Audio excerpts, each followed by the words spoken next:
ഇത് RMC plant. RMC പ്ലാന്റിൻ്റെ ഒരു പ്രോസസ്സിങ്ങിനെ പറ്റിയാണ് ഞാൻ വിവരിക്കുന്നത്. ഈ RMC പ്ലാന്റിൽ എംസാൻഡ് 20, 12 ഇതെല്ലാം JCB വെച്ച് മാനുവലി ലോഡ് ചെയ്യുന്നു. ആ മാനുവലി ലോഡ് ചെയ്യുന്നത് വരെയാണ് ഒരു മാനുവൽ പ്രോസസ്സിങ് ഉണ്ടാകുന്നത്. അതിനുശേഷം ഉണ്ടാകുന്നത് എല്ലാം ഒരു ഓട്ടോമാറ്റിക്കിലാണ്. ഒരു കസ്റ്റമർ സെലക്ഷൻ ചെയ്ത് കഴിഞ്ഞാൽ ആ കസ്റ്റമർക്ക് വേണ്ട ഗ്രേഡ് ഡിസൈൻ ചെയ്ത് കഴിഞ്ഞാൽ ആ ഗ്രേഡിന് വേണ്ട റെസിപ്പിയും കൂടെ വെച്ച് ഞാൻ ബാച്ചിങ് സ്റ്റാർട്ട് ചെയ്താൽ ഇപ്പം 8 MQ 10 MQ എത്ര കസ്റ്റമർ റിക്വയർമെൻറ്റ് പ്രകാരം ഒരു MQ നമ്മൾ സ്റ്റാർട്ട് ചെയ്ത് കഴിഞ്ഞാൽ നമ്മൾ കൊടുക്കുന്ന റെസിപ്പി അനുസരിച്ചുള്ള ഓരോ വെയിറ്റും ഈ പിന്നെ പ്ലാന്റ് എടുക്കുന്നു.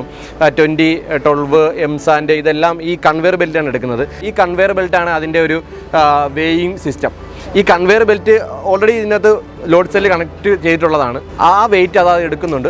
അത് എടുത്തതിന് ശേഷം അത് പിന്നെ ഒരു ബക്കറ്റിലേക്കാണ് വീഴുന്നത്. ആ ബക്കറ്റ് വീണ ശേഷം ആ ബക്കറ്റ് മുകളിൽ പോയി മിക്സർ യൂണിറ്റിലേക്ക് അൺലോഡ് ആവുകയാണ് ചെയ്യുന്നത്. അപ്പം ഈ പ്രോസസ്സ് ഇവിടെ നടക്കുന്ന അതേ സെയിം സമയത്ത് തന്നെയാണ് സിമെൻറ്റ് എടുക്കുന്ന സൈലോ, അതായത് ആ സൈലോയാണ് സിമെൻറ്റ് സ്റ്റോർ ചെയ്തിരിക്കുന്നത്.